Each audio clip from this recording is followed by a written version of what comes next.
लखनऊ के जनेश्वर मिश्र पार्क में आयोजित दिव्य गीता प्रेरणा उत्सव में मुख्यमंत्री योगी आदित्यनाथ ने कहा कि श्रीमद् भागवत गीता के 18 अध्यायों में वर्णित 700 श्लोक सनातन धर्मावलंबियों के लिए जीवन का मंत्र है।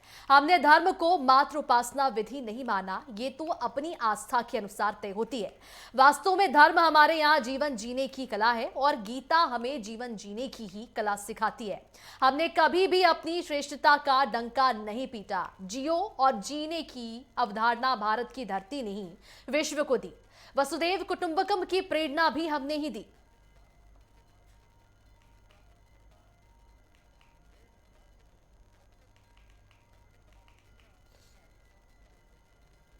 याद करिए, जब पहला श्लोक आता है, धर्म क्षेत्रे कुरुक्षेत्रे समवेता युत्सव, यानी धर्म क्षेत्र से ही शुरू होता। धर्म क्षेत्र दुनिया के अंदर कहीं नहीं होता होगा जहां युद्ध का मैदान धर्म क्षेत्र के रूप में जाना जा रहा हो, लेकिन हमारे यहां हर कर्तव्य को हमने पवित्र भाव के साथ माना है। अच्छा करेंगे पुण्य के भागीदार बनेंगे, गलत करेंगे पाप का भागीदार बनेंगे। और यह मान करके जब हर सनातन धर्मावलंबी चलता है तो वह अच्छा करने का प्रयास करता है। भारत ने विश्व मानवता को जो संदेश दिया है प्राचीन काल से ही, उसका वह संदेश भी वही है। आप याद करिए ना, हमने कभी नहीं कहा कि मैं जो कह रहा हूं यही सब कुछ है। हमने कभी ये नहीं कहा कि हमारी उपासना विधि ही सर्वश्रेष्ठ है।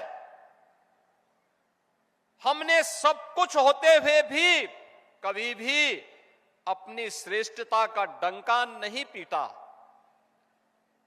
जो आया उसको शरण दिया, जिसके ऊपर विपत्ति आई उसके साथ खड़े हो गए, जिसके सामने कोई चुनौती आई उसकी चुनौती का सामना करने के लिए सनातन धर्मावलंबी उसके साथ सहयोग के लिए खड़ा हो गया। अन्याय नहीं होना चाहिए, जियो और जीने दो की प्रेरणा अगर किसी ने दी है तो अब भारत की भूमि ने दी है। कुछ लोगों ने दुनिया में भी और भारत में भी सेवा को सौदे का माध्यम बनाया है। वे लोभ से, लालच से, दबाव से भारत के डेमोग्राफी को बदलने के लिए हर प्रकार के छल और छद्म का सहारा लेकर के अपना ताना भी और अपना बाना भी बदल करके भारत की आत्मा पर प्रहार करने का प्रयास कर रहे हैं। और हमें इस बात को ध्यान में रखना होगा। इन स्थितियों में गीता, श्रीमद् भगवत गीता, भगवान की वाणी हम सब के लिए एक नई प्रेरणा बन सकती है। और मैं तो इस बारे में हृदय से अभिनंदन करूंगा पूज्य स्वामी ज्ञानानंद जी महाराज का, जिन्होंने जियो गीता को जीवन के प्रत्येक क्षेत्र में इसे बहुत छोटे छोटे उद्धरण के माध्यम से प्रस्तुत करने का प्रयास किया। यह उद्धरण हर एक क्षेत्र में, जीवन के अलग अलग क्षेत्र में, एक श्रमिक के लिए गीता का उपदेश क्या है, एक किसान के लिए गीता का उपदेश क्या है और उसकी प्रेरणा क्या है, एक महिला के लिए गीता की प्रेरणा क्या है, एक छात्र के लिए गीता की प्रेरणा क्या है, एक नौजवान के लिए गीता की प्रेरणा क्या है, एक नौकरी पेशा व्यक्ति के लिए गीता की प्रेरणा क्या है, एक चिकित्सक के लिए, एक अधिवक्ता के लिए, एक व्यापारी के लिए, एक योद्धा के लिए, एक सैनिक के लिए गीता की प्रेरणा क्या है। और इसे उन्होंने जियो गीता के माध्यम से प्रस्तुत किया है। उनकी छोटी छोटी पुस्तकें अत्यंत प्रेरणादायी होती हैं। और मैं कहता हूं श्रीमद् भगवत गीता ये केवल जेल के कैदियों के लिए नहीं, बल्कि 140 करोड़ भारतवासियों के लिए यह एक दिव्य मंत्र है, जीवन में सफलता का मार्ग प्रशस्त करने वाले और जीवन जीने की एक कला का मार्ग है, और इसे हर व्यक्ति को अपने जीवन का हिस्सा बनाना चाहिए। आज के हमारे समारोह के मुख्य अतिथि उस निष्काम कर्म के प्रेरणा स्रोत हैं। राष्ट्रीय स्वयंसेवक संघ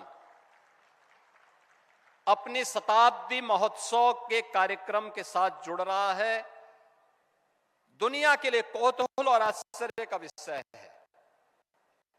दुनिया के लोग आते हैं, दुनिया के एम्बेसडर आते हैं, हाई कमिश्नर्स आते हैं, वे हम लोगों से पूछते हैं कि क्या राष्ट्रीय स्वयंसेवक संघ से आप लोगों का जुड़ाव है।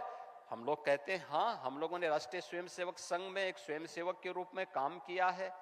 कहा इतना बड़ा संगठन कैसे हो गया, इसकी फंडिंग का पैटर्न क्या है। हमने कहा फंडिंग पैटर्न नहीं है, ये कोई ओपेक के देश यहां पैसा नहीं देते, यहां कोई इंटरनेशनल चर्च पैसा नहीं देता, यहां समाज के सहयोग से संगठन खड़ा हो रहा है और समाज के संगठन के लिए ही, समाज के लिए ही अपने आप को समर्पित भाव के साथ कार्य करता है और हर एक क्षेत्र में काम कर रहा है। कोई भी पीड़ित आएगा, उसकी सेवा अपना कर्तव्य मान करके एक एक स्वयं सेवक करता है, बिना ये परवाह के बगैर ये कौन जाति का है, किस मत का है, किस मजहब का है, किस क्षेत्र का है, किस भाषा भाषी का है, इसकी परवाह के बगैर पीड़ित है उसकी सेवा करनी है, उसके साथ खड़ा होना है। एक कर्तव्य मान करके सेवा को किसी सौदे के साथ नहीं जोड़ता है। याद करना, राष्ट्रीय स्वयंसेवक संघ की यही शिक्षा है कि राष्ट्र प्रथम भाव के साथ राष्ट्र के अंदर हर उस पीड़ित की मदद करना जो भारत को परम वैभव तक ले जाने में सहायक हो सकता हो, सबके साथ खड़ा हो जाना। और यही राष्ट्रीय स्वयंसेवक संघ की प्रेरणा है, जिसने सेवा के साथ पिछले 100 वर्षों में कोई सौदेबाजी नहीं की।